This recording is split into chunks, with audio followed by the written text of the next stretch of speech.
আসসালামু আলাইকুম বন্ধুরা, আমি আজ আমার বোনের বাসায় রাতের ডিনারের খাবারের জন্য আসছি। দেখেন সুন্দর করে এগুলি মিষ্টি খাবার দিয়েছে। আপনাদের সবার দাওয়াত, প্লিজ আপনারা চলে আসেন। আমার একটা কথা আছে, শুনছি টিকটকটা শুনে আমি দৌড়ে আসছি, আসলে খাবার নাই।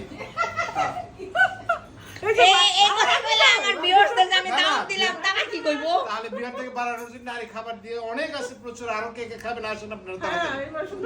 এখানে চটপটি আছে, সালাদ আছে, ফুল পিঠা আছে, বিভিন্ন ধরনের মিষ্টি আছে,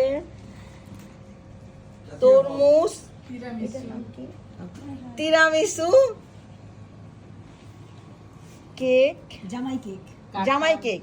ওকে, আর না সুন্দর করে কেকটার নাম বলি, এটা সাকা তোরতে, মানে জামাইয়ের জন্য আনা হয়েছে। আমাদের এখানে আজকে 3 জন জামাই আছে, 3 জামাই এটাকে কাটাকাটি করবে।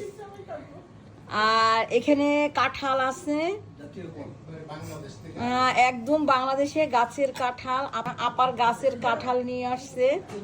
আমরা আজ ইনশাল্লাহ খাবো। এখানে পাটিসাপটা পিঠা আছে, এখানে দই আছে, আম গাছের, হ্যাঁ আমগুলোও গাছের, তরমুজটাও গাছের, কিন্তু আমাদের গাছের না। আপনার টিকটক আইডি কি আমার কাছে আছে? তাহলে আমার